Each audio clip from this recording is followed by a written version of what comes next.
It's time for the 5th Gunrunner's Arsenal Roundup, and this time, it's all about things that go boom. The handheld explosive has a long history in warfare as some form of grenadier.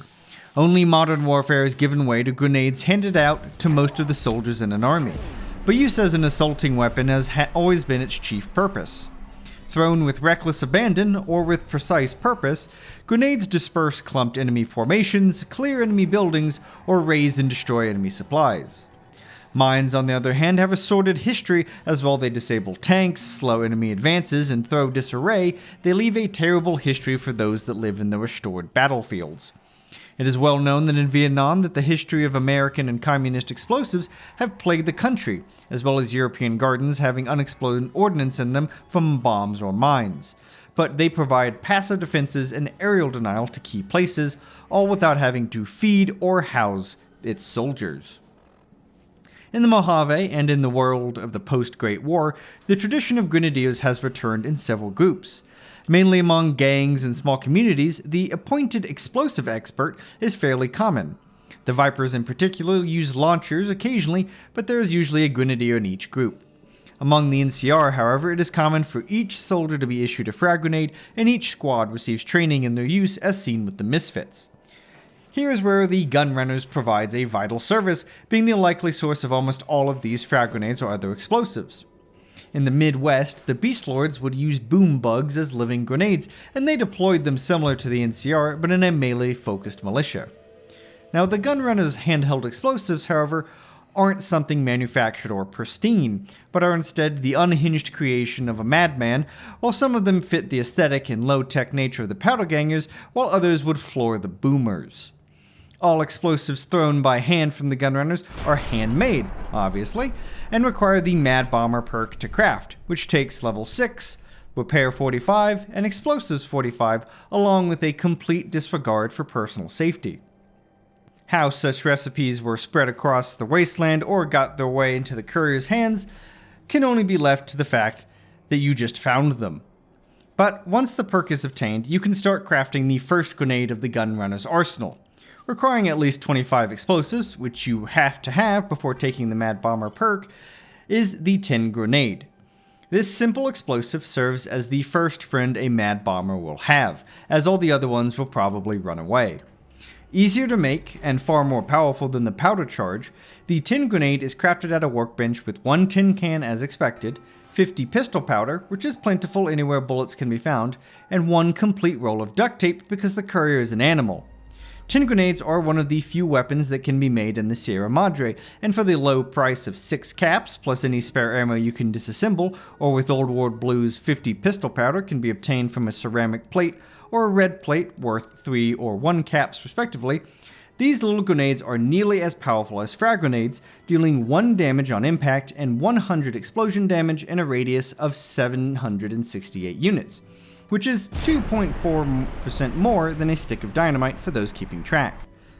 And being thrown, rather than placed, it can be used in vats for 35 AP compared to the powder charge that it competes with, although the price is more than a normal grenade to use in vats.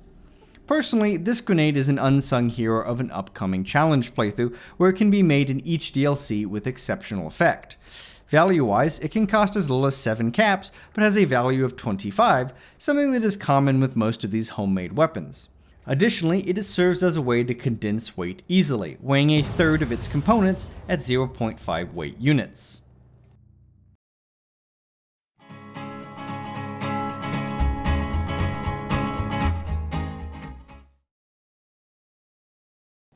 Quickly moving on, the next grenade is similar in ease to produce and requires only 5 additional explosive skill than the Mad Bomber perk, and that is the Microfusion Cell Grenade, shortened to MFC Grenade.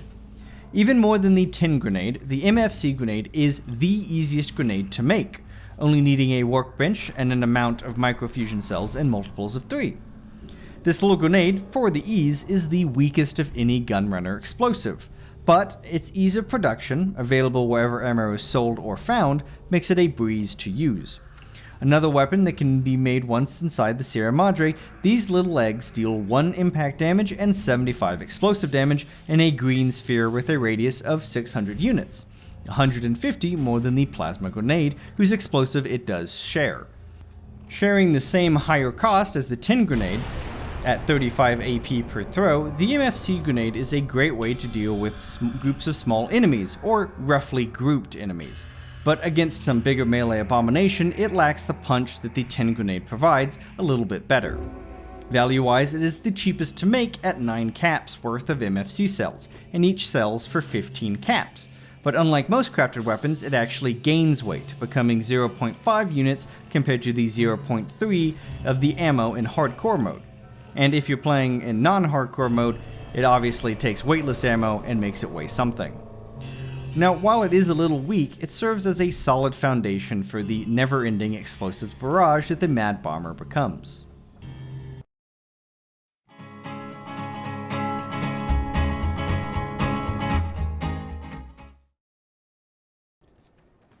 Following the ammo-turned explosive is the drink-turned explosive, with the return of the Nuka Grenade. Craftable with an explosive of 60, the fan favorite from the capital wasteland makes its way over to the Mojave. What didn't make the move was Nuka-Cola Quantum, which is still limited to the East Coast for now. Instead, the bright, insane minds of gunrunners, or whoever they told to make this, said you can use the Nuka-Cola Quartz, which unfortunately only has 22 bottles hiding in the Mojave, with an extra 3 found in both Old Ward Blues and Lonesome Road. Far less than the maximum of 192 Nuka Grenades that could be made in the base game Fallout 3. But all is not lost, as the base game also includes the Nuka Chemist perk, which is like the Quantum Chemist perk from Fallout 3, allowing the creation of Nuka-Cola Quartz from 3 bottles of easily obtained Nuka-Cola. Combined with 1 tin can, 1 Abraxo cleaner, and 1 turpentine, this not only makes a deadly cocktail, it makes 1 Nuka Grenade. Now, in order to use the Nuka Grenade effectively, that is to throw it accurately, you acquire 100 explosives, and this is unique among all these Mad Bomber weapons, as this is the only one that has a higher use requirement than a crafting requirement. All the other ones, if you can craft it, you can use it effectively. The reason for this is pretty obvious. It is the most dangerous thrown explosive outside of the Holy Frag Grenade. Mirroring, but lacking the complete power of the Fallout 3 counterpart, it takes some amount of perks to match and exceed the damage. But base, it does 1 impact and 350 explosive damage with 2 incendiary damage per second for 5 seconds and a surprisingly small radius of 450 units.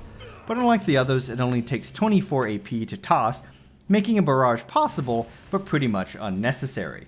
And for those keeping track, having all Demolition Expert perks will increase the damage by an additional 210. Now, they have less than half the damage of the Holy Hand Grenade, and even less than a third of the blast radius, but it is still a very powerful grenade that in theory is not limited as long as you choose your perks correctly. Cost-wise, it takes 60 caps to make 1 Nuka-Cola Quartz, using the Nuka-Cola Chemist perk, 10 caps for the turpentine, 1 cap for the tin can, and 5 for the Abraxo cleaner. Bought in all, that's 76 caps to make 1 50 cap valued grenade. Now, they can all be scavenged, and the Nuka-Cola can be made, making the cost only 19, provided you find the empty soda bottles, since you still have to provide the cap. Now, weighing 0.5, this is a significant reduction of weight, but this is certainly the grenade to be used when you know you need it, and certainly against Deathclaws, you will need it.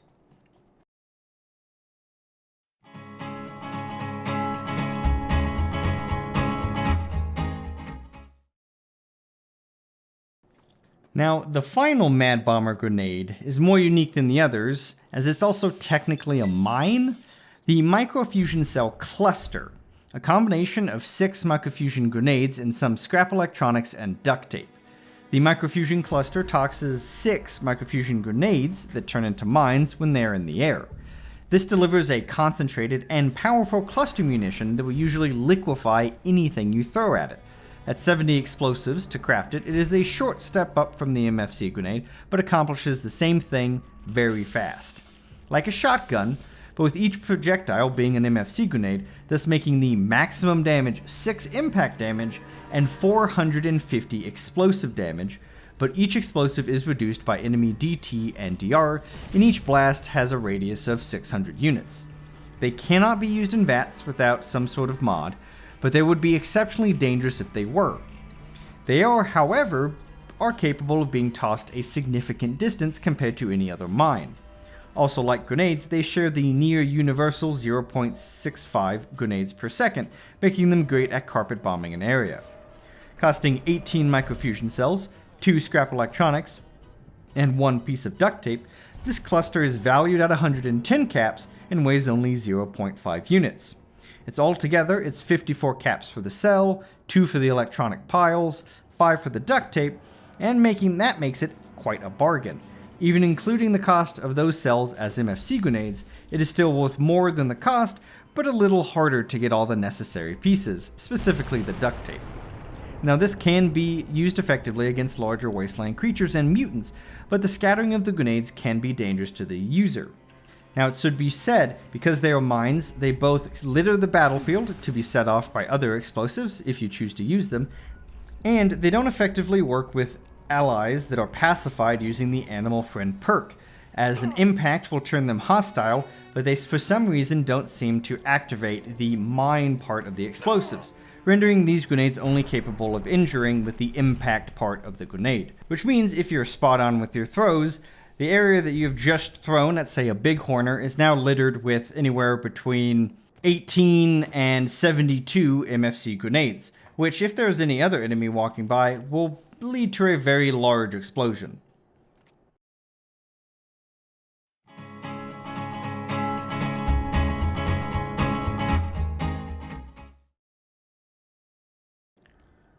Now, with all those grenades over with, here's a short list of true mines, most of them being modified recipes of base game crafted explosives. Now, coming in at 70 explosives, the first mine is really actually the most impressive one with the least amount of change. It is the high yield time bomb, requiring 1 extra piece of dynamite than the normal time bomb, which does require 5 sticks, along with 1 roll of duct tape and 1 egg timer, and 1 scrap electronics pile.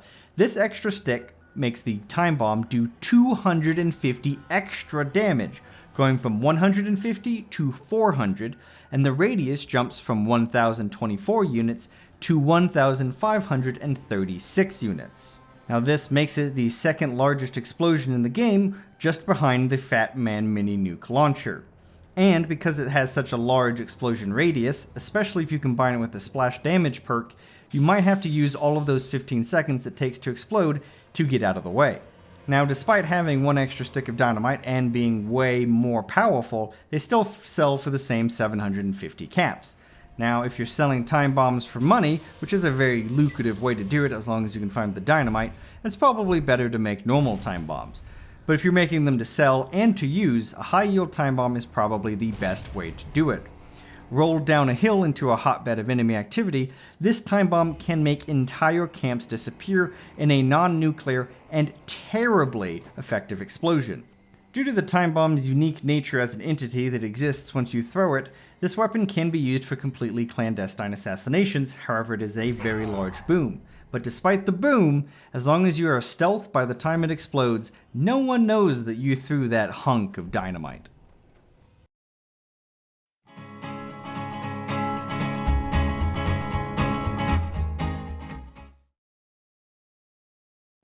Now, considering that was the mine that required the least amount of skill, it is quite interesting what comes next. A slightly higher skill needed, at 85, there is a simple recipe snuck in all this, which is a easier to mass produce bottle cap mine.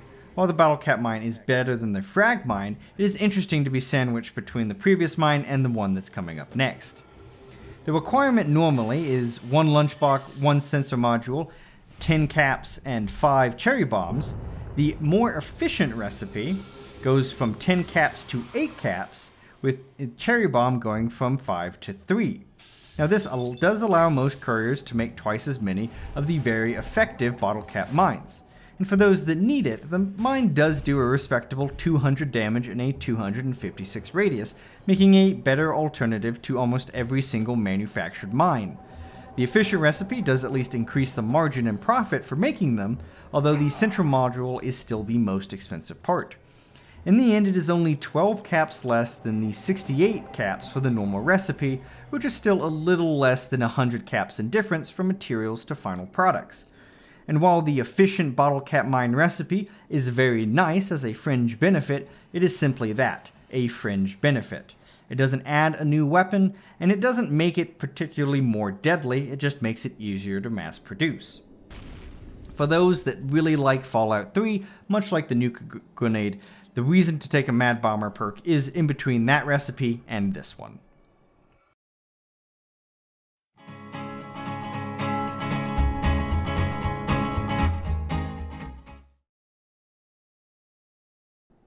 Now the final mine is something worthy of a true Mad Bomber. It's something that would give boomers pause and something made completely unhinged. It requires a little bit more than noodle arms to fling, as it has a strength requirement of 3 compared to the 2 or 1 for every other weapon covered. It is the Fatmine, being exactly what you think it is. Requiring 80 explosives to make, the ingredients are dead simple. 1 scrap metal, 1 scrap electronics pile, 1 sensor module, and 1 mini nuke. Weighing a whopping 3 1/4 weight, and still concealable as a holdout weapon, the Fatmine can be tossed only a short distance and deals 5 impact damage on a direct hit, which probably shouldn't ever come into play for damage calculations, considering if it's an enemy, it will immediately explode. Somehow this mine does only a little bit more than the time bomb, at 450 damage in a smaller 1,400 unit explosive radius. It is somehow a slightly safer way to use mini nukes in case you have the prep time to escape the nuclear fire that follows when you are running from a super mutant or legendary Deathclaw. It should probably not be used against fiends or geckos or anything that is fast. Now speaking finally about cost, the most expensive part is the mini nuke at 250 caps, 30 for a sensor module, and 1 cap apiece for the scrap metal and electronics. Now, the mine only has a value of 275 caps, meaning that they aren't for the business-savvy courier, but mini nukes are to be used for a very specific purpose, so it isn't a big deal. And for those who haven't played on hardcore, the mini nuke does weigh 3 units, meaning this is a way to condense materials as well.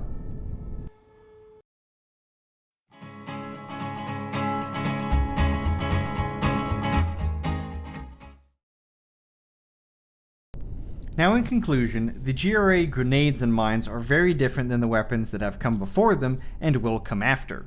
They cannot be bought without some leveled list integration and cannot be found, but in order to facilitate their use they can be crafted and crafted easily. While costing a valuable perk choice, the weapons it provides are of exceptional power and utility. Being available in some form nearly everywhere, and with scrap unused by other recipes, these weapons give the crafting system more meat on its bones and give Courier more reason to hunt things down. Combined with the Lonesome Road perk Certified Tech, which is sadly a level 40 perk, robots can be a source of the few important resources in the mines, as well as a way to gain fission batteries that can be turned into microfusion cells eventually. The Mad Bomber perk, despite the cost of a slot, is one of the more interesting and useful perks, even for non-explosive runs. Now, if you're one of those couriers that uses explosives a lot, not taking this perk relegates you to a sad existence, with only a few ways to cause mass destruction with only your throwing arm.